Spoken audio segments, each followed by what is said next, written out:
in hand with number 10, that's how we plan to arrive to Russia 2018. In Argentina, they introduce him 10, 10, 10, 10. I'm going to say Diego Maradona, you probably won't move and will remain sharing with us. You like that introduction, right? You feel hot. Yes, I like it, and especially, above all, I like to collaborate with teleSUR because teleSUR is the leader of truth. In days where wherever you go, you get lied. Wherever you go. I have lived 25 years in FIFA. One lie after another one. And since teleSUR arrived, when we took the Chavez, he said, listen, why don't we make a channel? And I said, I could do a channel, TV channel, radio also. So, thank me for 5%. Thank Daddy for 5% that teleSUR is on the air telling the people what they have to hear. In that meeting with Commander Chavez, where truth that were not in the media came out, what other things came out?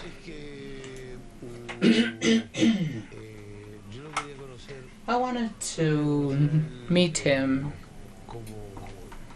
how he lived,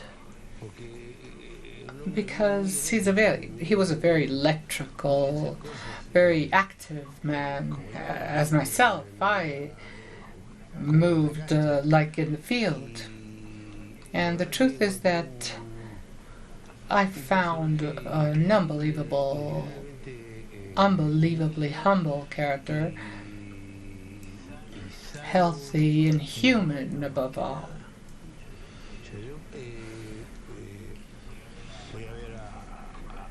I say I'm gonna go and see Commander Chavez, and I thought of being stiff and make military salutation. What did you do finally when you saw him? Well, I hugged him. He told me Pelusa. He gave me shaked hand and he hugged me. Everything I had thought fell over because Pelusa, thank you for coming. You know, he's a man that he declared himself the first feminist in this country because man doesn't touch too much with other men because they have to be virile and very manly, and they don't used to give a kiss on the cheek as we use in Argentina, and he did that. It's not that because I shake hands with a boy, I have to be gay or... No, on the contrary. It's just breaking taboos and judgments that are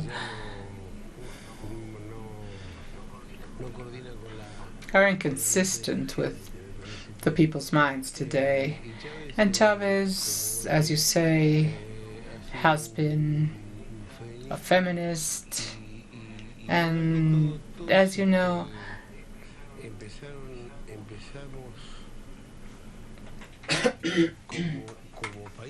we all started as countries with egalitarian marriage. We didn't touch ourselves when there were two men holding hands and talking. That was created by Commander Chavez, but with such an elegance, with a pure feeling that not everything is ugly, not everything is bad. So coming from him, You relax, and this is what happened with many regions, many countries in the region. I didn't think to talk about this, but you are talking about education.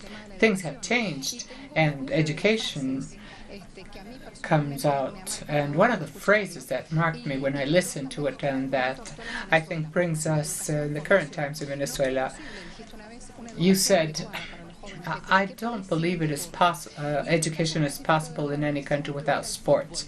In the case of boys with soccer, and I think you were putting your seal and propitiating the change.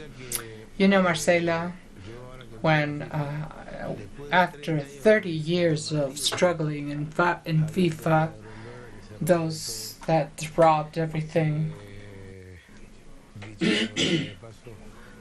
By the way, they should give the money back, or else we will go back, look for their relatives. We are also thinking in including women in FIFA. Today you go into FIFA. I went when I had to declare, and right now we have the golden ball for women, the best women player, women championships, sub 17, sub 20, and I think that's good, and is going in advance of players. So if players, that was Commander Chavez. Commander Chavez was, he was always ahead, always. He already knew that I was going to win FIFA, as I did, win against. And who is the Mascherano del Alba right now? There are several. Nicolás Maduro is there.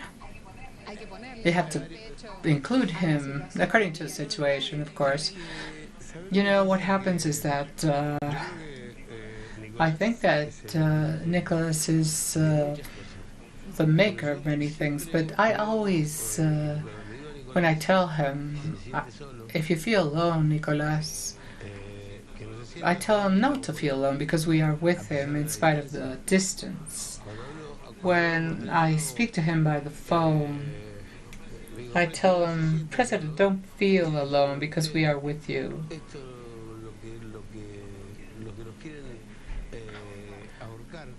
Those that want to hang you financially, with products, with this or that, these people are sick because they are committing murders.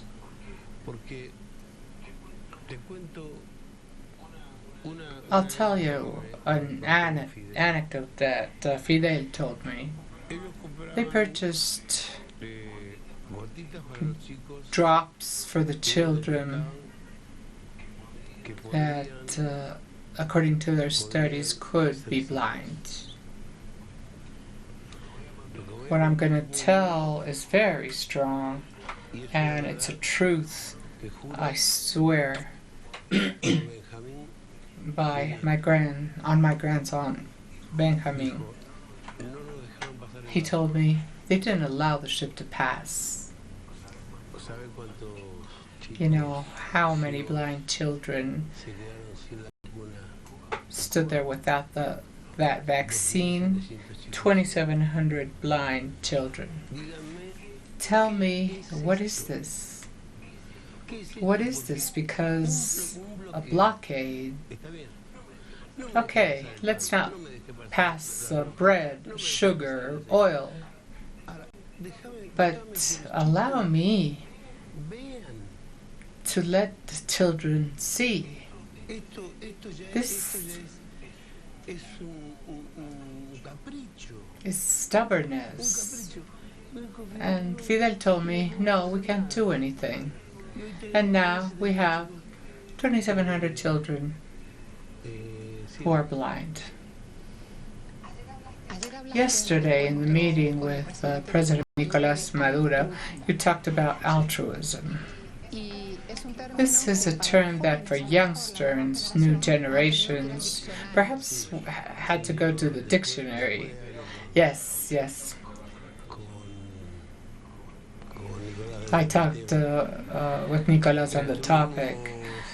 Altruism is being able to be like that in family, in teleSUR, family without having the same blood. I talked about altruism and said that I had made 2 goals and I wanted Careca or Carnevale or Giordano to make the 3rd goal. I think that altruism must come from deep inside. And sometimes, instead of being altruists, we are even mean. There are people who are very,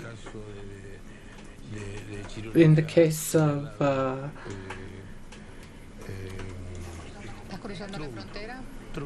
Trump, I call him Chirulita. You see Temer.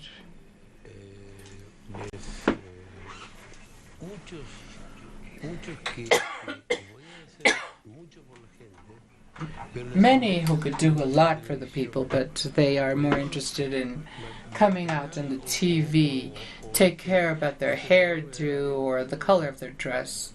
No, that's not your job. Let the stylists make you beautiful, but talk about real things that pass in the world. The attack against Venezuela reminds me a lot to Israel with Palestine, for example.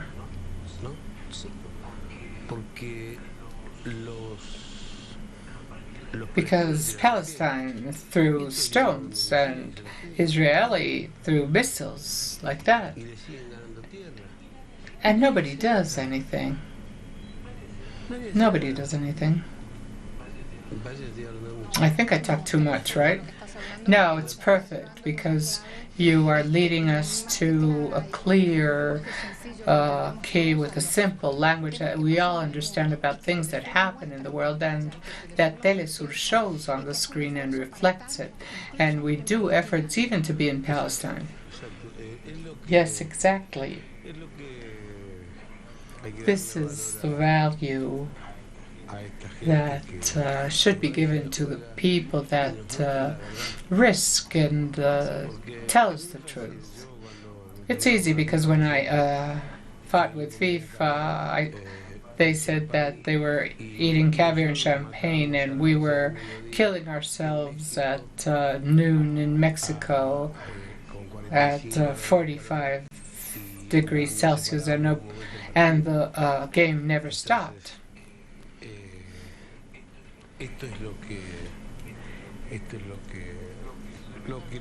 So this is what unfortunately continues to happen. You went back to Italy 19, United States 94, as retro t-shirts go back. Have you seen them, the new t-shirts? They are quite similar to those of those times. We will see them in Russia. And I also saw you there in Italy, and the fabulous situation, and all Argentina shouting with Italy was desperate. Yeah, we left them out. It's like raising up the World Cup. In my clan, or in my... I have a Dano.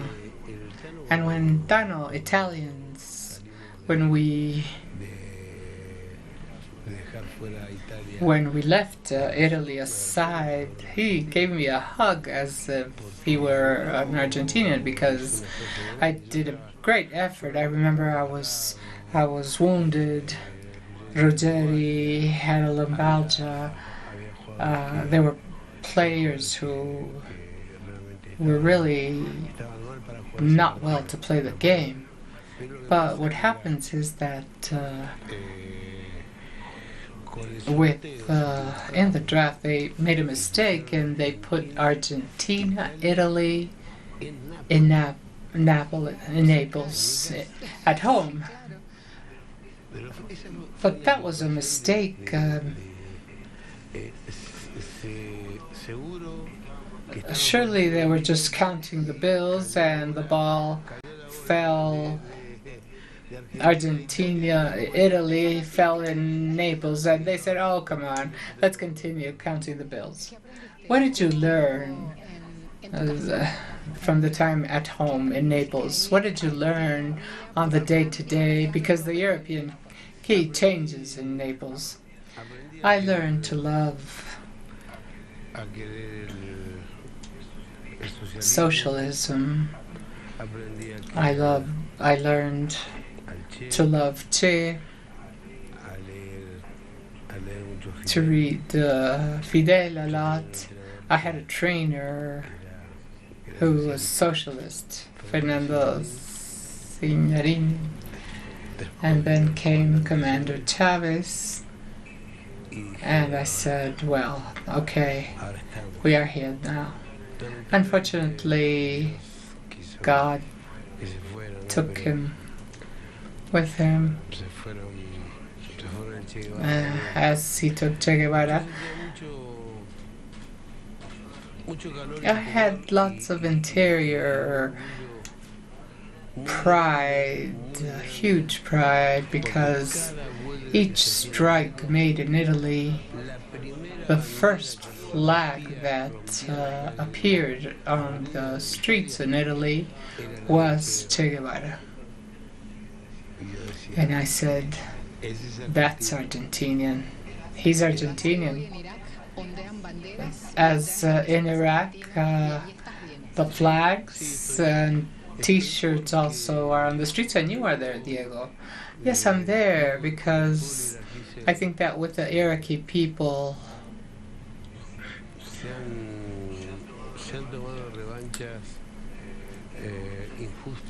there have been unfair revenges because Iraq showed that it had no chemical weapon, absolutely none. The most that they could find was a soft drink, but in order to change things and to manipulate, there's no better way than the Yankee way. So they went to rob, because nobody says this. I watch teleSUR a lot. They went to rob there. The amount of money Iraq had, the pictures that Iraq had, and the gold Iraq had,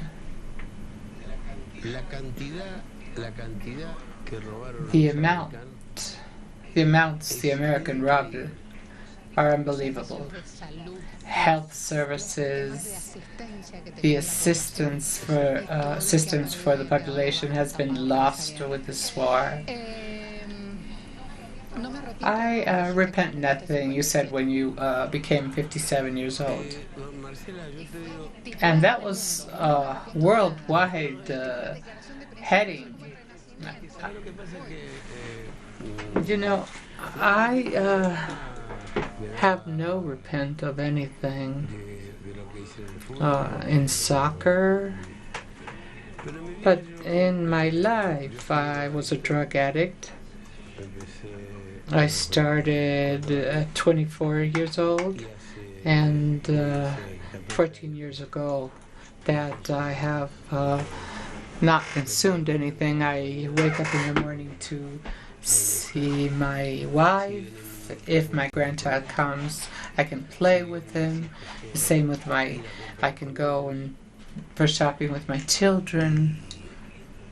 And I think this is fantastic. That life gave me another opportunity. This is why I regret nothing. And I also include that because if that wouldn't have happened, we wouldn't be speaking here of things, terrible things that happen in the world. In soccer also, let's remember FIFA. Yeah, it was a kind of mistake, but not as much. We wouldn't be talking about all these things. By the way, I am criticized because they say I'm a millionaire and I watch teleSUR and I speak to you as Puma Rodriguez, who once told me that pillaging Venezuela, a friend of his took $60 million away from Venezuela. And I also swear on that, on my mother. What did you answer? That he was a thief, and I tell him now in his face.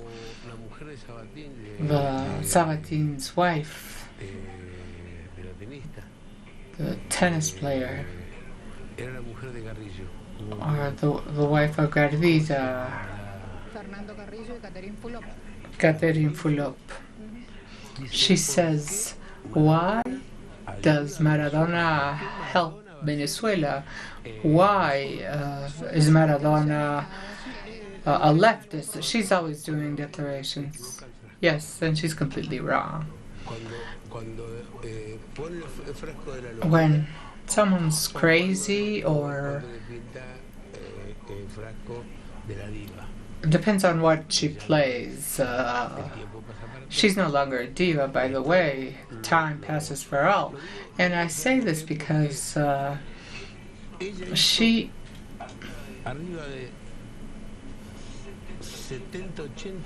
had around 70-80 contracts in my country. She's living in my country with her husband. She has an excellent family whom I respect. What I won't accept her saying, or Puma Rodriguez, is that I cannot help Venezuela. Those two will not command over me. I have seen Puma many times drunk, saying many things, and I ain't never told him. And I say it now because I got hot, and because Catherine Fulop took many dollars from Argentina. How? I can't come to Venezuela to make a soccer comment.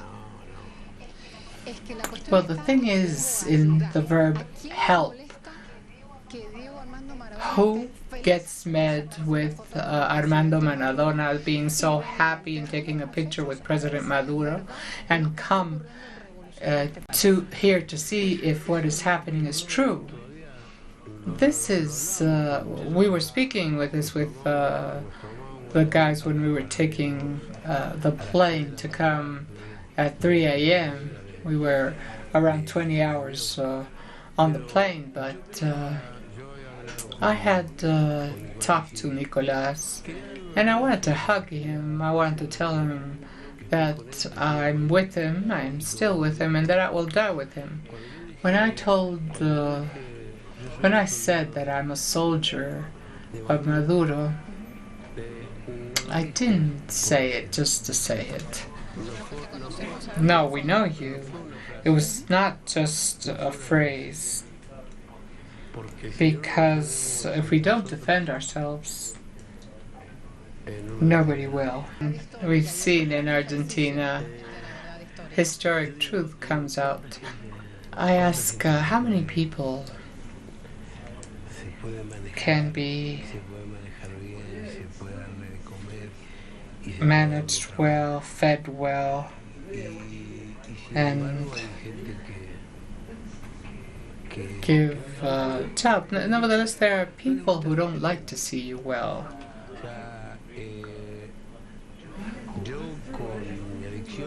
With my addiction, I had relapses, and relapses exist.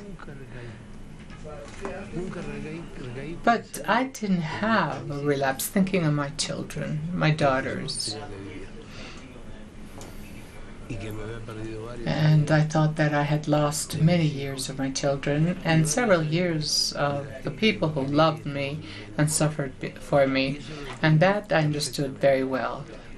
How, as I understand many things, because Fidel used to tell me each time he called me at 2 a.m., because nobody answered the phone.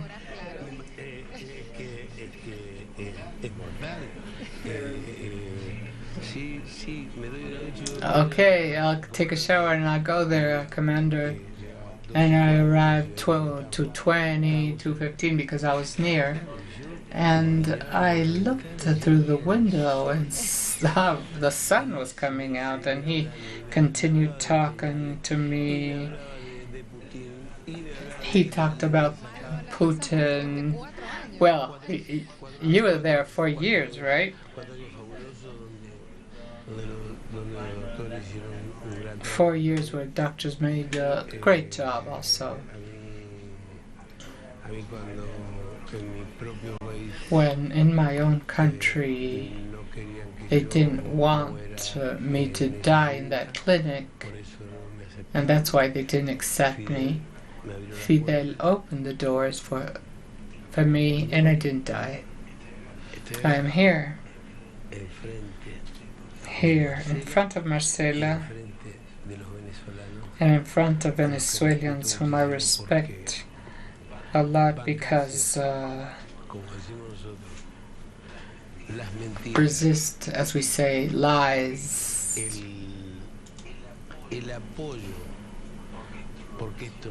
The support, because this was not born in Venezuela. Venezuela can have many rich people who could do it. But the support came from other places. We're not going to repeat, but this was a vile attack from the United States. As always, teleSUR opens with a new blockade. To bring down blockades, you went back to the family, the beautiful opportunity that Benjamin brings to your life, and you talked about your second dad. So emotions place you again in Cuba once and again, and with the revolution always has an access. You were never attracted by politics, not only to participate as a citizen, but to do politics. In these years that Fidel called me, when he asked to talk to me, he said, "You have to be a politician." And I was and I told him, I do too much playing soccer, and you want me to talk to people? And what am I? He said, "You're talking to me, and I have to stop you, otherwise you're going to resolve many things that I want to resolve." That's what Cuba gives you, the peace to walk around, the opportunity of being with the people, of feeling the people's needs. Nothing like that happens to Macri. He doesn't walk with the people, he doesn't feel the needs of the people. Macri doesn't has never seen mud. He went to La Boca and he said, "Oh, this is mud. That's a mommy's child. This is mud, earth and water. Yesterday it rained here." So, what I cannot understand in Argentinians is that they continue voting for him and they continue sinking us. The same happened in Chile with Piñera. Well,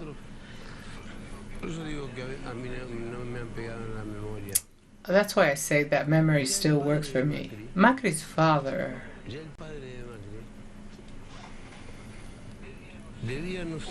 owed I don't know how many $1 million that I wouldn't know how to write in Menem's times. And overnight they came out hugging, they went for a drink. So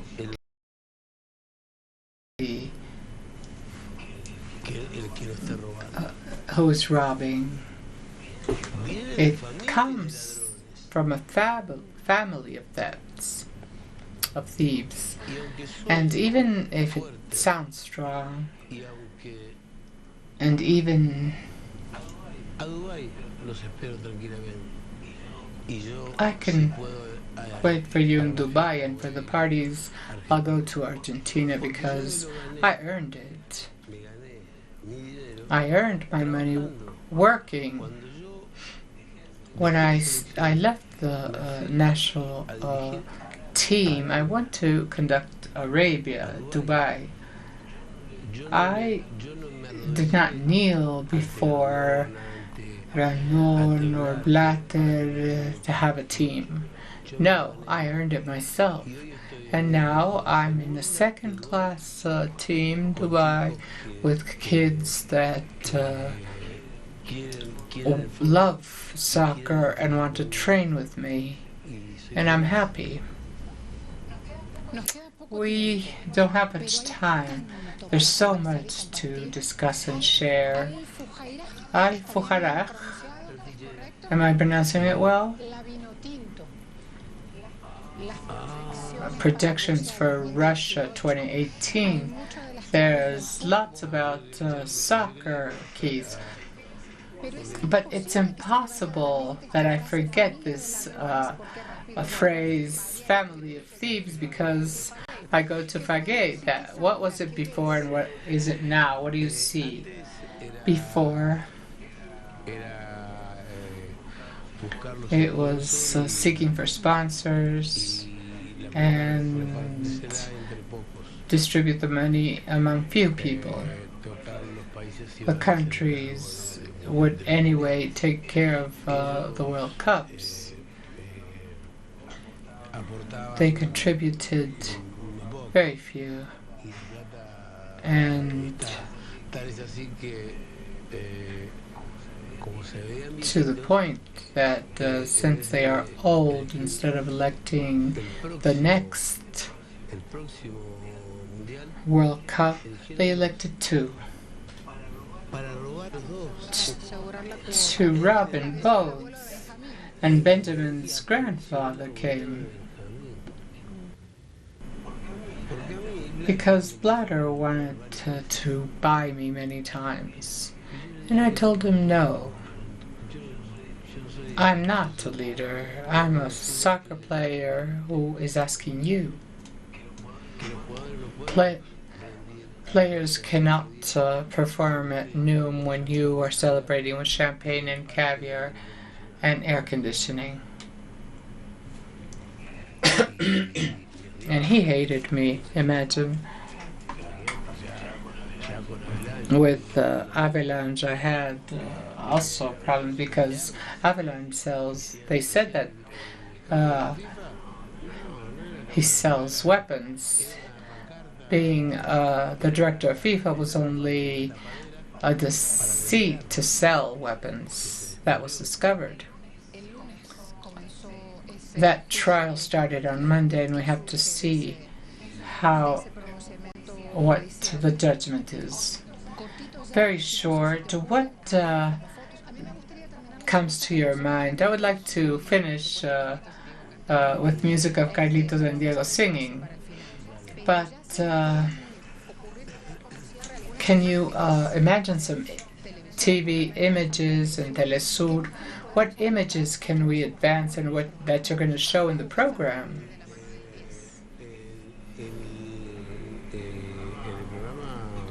The show will surely have comments on the World Cup. We will have the best because they promised me they will go. Are you enthusiastic?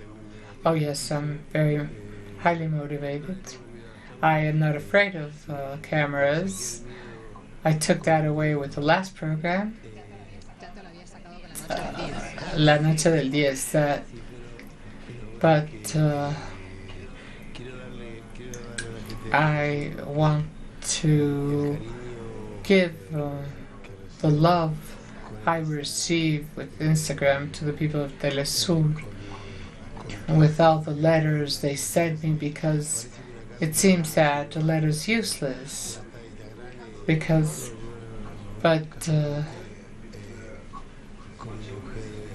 me and my wife, we read letters, and we read a letter from a boy who thinks that he is small. He wants me to tell him some words, and my heart falls because I think in Benjamin, Dieguito Fernando, Dalma, Danina, and the program will be beautiful. Beautiful because there are still good people, Marcela. This is what I say each time, every day I wake up, whatever time I wake up. I always say, today I will meet good people. I want to be positive. I don't want to be negative anymore, that refuse to go out, refuse to eat. I'm going to give all this to my commander. This is why you are teleSUR citizens. Diego Armando. Soul, heart, and life. It was changed from a classic of our music to cumbia. Thank you for this shared time. I thank you. I repeat, thank you. Thank you, Patricia. Thank you, Nicolas. And thank everybody who made it possible for me to come and hug Nicolas in such a difficult time. But God put on my way difficult things, and I always want, such as a drug. And in the same way, Venezuela will win the war of ideas, as Fidel said. Here, we don't need lead. We need a war of ideas to feed the people. Thank you. And here we end our special program. You are looking at From the Hand of 10. Diego Armando Maradona on our screen.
Once again, the Israeli-Palestinian conflict is all over the news. It's a topic that's always framed the same way, a relentless cycle of violence where one side tries to maintain peace and the other won't let them have it. For many young people in America, the first time they heard about Palestine was on the morning of the 9/11 attacks. While the vast majority of Palestinians, and Arab and Muslim people as a whole, were expressing solidarity with the victims of 9/11, this was shown over and over again to a nation in shock. Apparently, Palestinians took to the street chanting, "God is great." People were throwing candy, distributing candy to passersby. DC's leading ideologues leapt to conflate Palestine with terrorism, advocating the U.S. military invade Palestine just one day after 9/11. Are you suggesting that we've got to go to war, or rather we should... We are at war. Go ahead, Fred. We are at war. We have no option. I would like to see military operations commencing immediately. When accurate facts about Palestine make it onto a national stage, it's short-lived. Like just weeks ago on October 15, when MSNBC showed this map that tells the true story of Israel's theft of Palestinian land. But the very next day, they corrected the story. Last Thursday, in an attempt to talk about the context for the current turmoil in the Middle East, we showed a series of maps of the changing geography in that region. We realized after we went off the air, the maps were not factually accurate, and we regret using them. Fletcher also issued an apology, saying the facts were dead wrong, and that there was no state called Palestine. When simply hiding and denying facts aren't possible, the U.S. and Israeli media go into a frenzy of spin to distort the picture of what's happening. Like in 2010, when IDF forces shot at and raided a civilian humanitarian mission to Gaza in international waters, murdering 8 Turkish citizens and 1 American. They took to looping a propaganda video showing victims of the illegal attack as the ones who committed the crime. Mass media presents the story in a way that indoctrinates people with one distorted reality. Let's take a look at a small sample during the latest conflict. Where millions of liberals were getting their news during the 2014 war on Gaza, articles like this explained how the killing of hundreds of Palestinian children was the fault of Palestinians, not those firing on civilian targets. Another major liberal outlet wrote about a rocket attack that hurt nobody, ignoring the rockets from Israel that were killing countless civilians. The tragedy never ends, for Israelis, Vox declared. The attempt to shape opinion in favor of Israel extends to human rights organizations too. While over 1,000 innocent people were being obliterated in their homes and schools, Human Rights Watch made its main headline a condemnation of Gaza's military actions, while Israel's flagrant targeting of civilian targets sent entire families to their graves was just a subhead. During the siege, when dozens of Palestinians gathered at a cafe for the World Cup, Israel bombed it, killing 9 people and maiming 15 as they watched the game. The New York Times writes of this horrific attack on unsuspecting civilians. Missile at beachside Gaza cafe finds patrons poised for World Cup. It's hard to imagine more disingenuous coverage, but it gets worse. When an Israeli warship knowingly massacred 4 children playing soccer on the beach in front of onlooking journalists, it was a story too shocking to ignore. So the New York Times published another watered-down headline: 4 young boys killed playing on a Gaza beach. Then it seems a senior editor stepped in and demanded the headline be rewritten to something wildly disingenuous. Boys drawn to Gaza beach, an into center of Mideast strife. No indication of the fact that unarmed children were mowed down by Israeli bombs.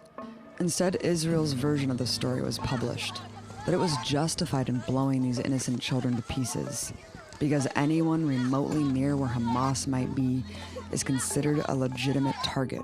Twisting the truth to create a strong pro-Israel narrative is standardized. But during this crisis, there was a disgusting level of ideological propaganda. One op-ed published and then retracted in the Times of Israel read, "When genocide is permissible," in which the actual genocide of Palestinians is explored as the only roadmap to peace. I spoke to Rania Khalek, investigative journalist for the Electronic Intifada. So, Rania, what do you think is missed most about the mainstream media's coverage of Israel-Palestine? Well, first and foremost is the daily, endless, 24-hour-day, 7-day-a-week violence, that Israeli violence that Palestinians are subjected to. House demolitions, routinely being suppressed, protesting with steel-coated rubber bullets, skunk spray, the ongoing siege of Gaza. Israelis just close off entire Palestinian villages in the West Bank whenever they feel like it. Settler terror, which is a daily reality for Palestinians. If actual lynch mobs in the streets of Jerusalem that are chanting death to Arabs and hunting for Palestinians to beat. I mean, this is what's been happening in recent weeks. And you don't see, this is completely ignored as though it's not happening, which is utterly shocking. I mean, you could imagine the response by our own media in this country if there were mobs of Palestinians roaming the streets of Tel Aviv chanting death to Jews. So why is there so much pressure on the U.S. media establishment, Rania? Because last year's siege during Gaza, I think it was the most apparent when we saw journalists getting demoted, relocated, or even fired for simply reporting the truth. There's also the fact that a lot of the people who are covering Israel or in positions to be covering Israel happen to just be pro-Israel. Like in the case of the New York Times, the Jerusalem bureau chief, Jody Radorin, is somebody that's, she said openly in an interview before that she's coming from a Jewish American Zionist perspective. And she's really embedded herself in Israeli Jewish society where she lives in Jerusalem. She lives in an ethnically cleansed former Palestinian home. Every New York Times Jerusalem bureau chief does. First and foremost, every journalist knows that when you cover this issue, especially in the mainstream, you really do have to play this balancing act because you can lose your career over it. Yeah, I was just going to say, I think a lot of self-censorship, too, from so-called intrepid journalists who are working kind of on the fringe alt-media sites as well. Let's talk about what Israel does to portray Gaza to defense contractors and other business entities, because it's not really obfuscating the reality of Gaza to everyone. It's deceiving a lot of the public, but it's really using Gaza as a commercial to other entities. How is it doing that? Last year, 3 weeks after Israel was finished bombing Gaza, it held its annual drone conference, and many of the international buyers that came, what they saw was a lot of these weapons had been for the first time unveiled and used for the first time on people in Gaza, and that was a selling point. Israel's propaganda machine penetrates every sphere of influence, from mass media to social media. In fact, there's a term specifically for Israeli propaganda called hasbara, which in Hebrew means explanation. 972 Mag describes hasbara as a form of propaganda aimed at an international audience. It's meant to influence the conversation in a way that positively portrays Israeli political moves and policies, including actions undertaken by Israel in the past. Often, hasbara efforts include a negative portrayal of the Arabs, and especially of Palestinians. The more the Israeli military ramps up its aggression, the more it ramps up its hasbara. During that same massacre in Gaza, thousands of sock puppets and hasbara trolls emerged online to defend the mass killing of civilians and edit history in real time. One Israeli university has more than 400 volunteers working in a hasbara war room to argue pro-Israel talking points online. Even school courses teach how to edit for Wikipedia, offering prizes like hot air balloon rides for those who complete the most historical revisionism. I came here to learn more about how we as Israelis and as Jews can defend Israel online, on the internet, and particularly in Wikipedia in this case. As a way of example, if someone searches the Gaza flotilla, we want to be there. We want to be the guys who influence what is written there, how it's written, and to ensure that it's balanced and Zionist in nature. The information war extends even to dating websites, like this important information hub, Tinder. According to The Nation, several dating profiles that only displayed pro-Israel messages were created during the siege. Twitter hasbara ranges from costly promoted tweets by Netanyahu to a never-ending stream of infographics, like this one, which implies that the hundreds of houses being bombed in Gaza were legitimate targets because they contained weapons stockpiles and command centers. Or this cartoon proving that Israel's moral superiority was the reason civilians in Gaza were dying from its bombs. Their propaganda ignores that even if cases exist where human shields are being used, it's still a war crime to attack them. Nonetheless, the term has become the crux of Hasbara, and it's used to absolve Israel every time it bombs a hospital, refugee center, home, or school. What Hamas wants to do is have a lot of civilian casualties, and they use this strategy of human shields for a reason, because they think it works. They think that Israel will be blamed for these civilian casualties. There have been consistent and very credible reports of the civilian population being used as shields by Hamas during the fighting on the ground specifically. We have video, and you have it in your possession, where Hamas is encouraging their civilian population to run toward targets that Israel has distributed leaflets to stay away from. In 2014, Israel's economics minister said on CNN, Hamas is conducting massive self-genocide, taking women and children and placing them next to missile launchers.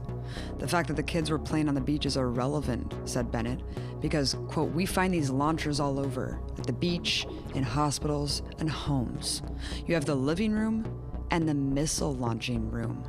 Israel has to make ridiculous cartoons showing resistance forces in Palestine using human shields because it has no actual evidence. Yet the term is repeated without question across the establishment press to justify its bombing of civilians. In The Independent's Myth of Hamas Human Shields, it reads, some Gazans have admitted they were afraid of criticizing Hamas, but none have said they have been forced by the organization to stay in places of danger and become unwilling human shields. Amazingly, Israel is the one with a documented history of using human shields. I spoke to investigative journalist Dan Cohen, who's been on the ground in Gaza for the last 7 months. In the city of Hosea, in the central Gaza Strip, my colleagues and I found M72 light anti-tank weapons, which is a rocket you launch from your shoulder inside a girls' and women's school, partially funded by U.S. aid. And this was actually, we found it in the principal's office, so which points to that Israeli soldiers were firing on Palestinians from a school. It seems to be a projection that the Israelis are making on Palestinians. For instance, in Tel Aviv, there is Hakiria, which is the Israeli Ministry of Defense's central command, and it's in the center of Tel Aviv in a very densely populated area. So by the Israeli military's logic, that makes Hakiria and the surrounding area a legitimate military target, which is, of course, a violation of international, law. In the occupied West Bank, there are religious sites that are inside military bases. For instance, next to Aida refugee camp, Rachel's Tomb, which is a holy site significant to multiple religions, is inside a military base where the military launches attacks on the city of Bethlehem and Aida refugee camp on a daily basis. Talk about what specifically happened in the village of Rafah. There were numerous instances of Israeli forces using Palestinian civilians as human shields. In the city of Rafah, in the southern Gaza Strip, there was one day where Israeli soldiers came to a house, ordered everyone to evacuate, and as the family came out single file line, the father, Abdul Hadi Abu Said, was asked by an Israeli soldier, do you speak Hebrew? When he answered yes, he was shot in the heart and left for dead. He miraculously survived. However, his son, 19-year-old Mahmoud Abu Said, was taken by Israeli soldiers, kidnapped. They put M16s to his back, sicked dogs on him and beat him, and then stripped him to his underwear, forced him to walk upstairs in a house that could be booby-trapped, and proceeded to stand him at windows and lay their rifles on his shoulder and snipe his neighbors. And then they kidnapped him and took him into Israel, interrogated him, and sent him back to Gaza. And when I interviewed him, he was deeply traumatized and could barely speak. And Dan, you yourself were actually used as a human shield by Israeli forces. What happened there? In the Aida refugee camp in the occupied West Bank, where I was living and reporting for a few months in the spring of 2014, one day the youth in the camp drilled a hole in the apartheid wall. And Israeli forces came in, fired tear gas throughout the camp, and snipers took positions on rooftops and in the streets where they were shooting children in the legs. And that day, as I committed to covering the attacks as long as the soldiers were out there. And so in the middle of the day, I, along with 2 Palestinian photojournalists, were taken by an Israeli commander and forced to stand at gunpoint in front of Israeli soldiers as they shot children. Of course, I also, faced, these children are firing marbles from slingshots, which, while that doesn't compare to a gunshot, still could take out an eye or something. After that, I was released, and then hours later, as the soldiers were exiting the camp at night, they held me at gunpoint against a wall. I raised my arms and said I'm a journalist, and they forced me to march. And as I was walking away, in the dark, I couldn't see, they threw a flashbang at me, which exploded right in front of my face, and left me, I couldn't hear out of my ear for about a day. The term human shield is nothing more than a racist veil that makes the dehumanizing assertion that Palestinian culture encourages the death of its children. A more rational explanation is that there's nowhere to flee in one of the most densely populated places on Earth, and that every single civilian location is considered fair game to be bombed. However, because of this propaganda tactic, the constant and indiscriminate bloodshed in Gaza isn't seen as criminal or deliberate by the majority of people. But this is a learned tactic. The term human shield has been the Empire's favorite excuse to justify mass slaughter in its wars of conquest.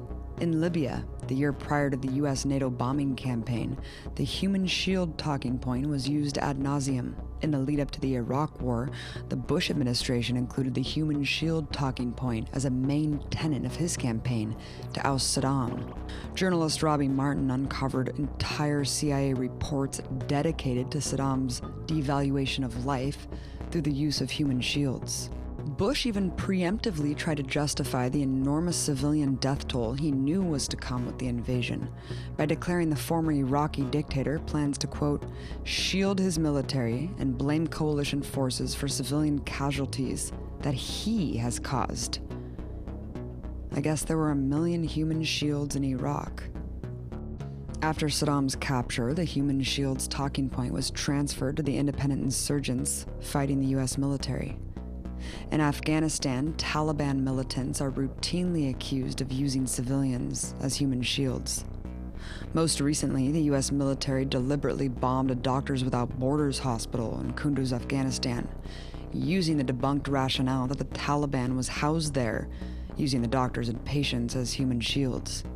Further back in history, during the Vietnam War, the Viet Cong was relentlessly accused of using defenseless civilians as human shields. During the Korean War, a U.S. tank commander claimed North Korean soldiers gathered hundreds of men, women, and children and made them walk in front of their tanks.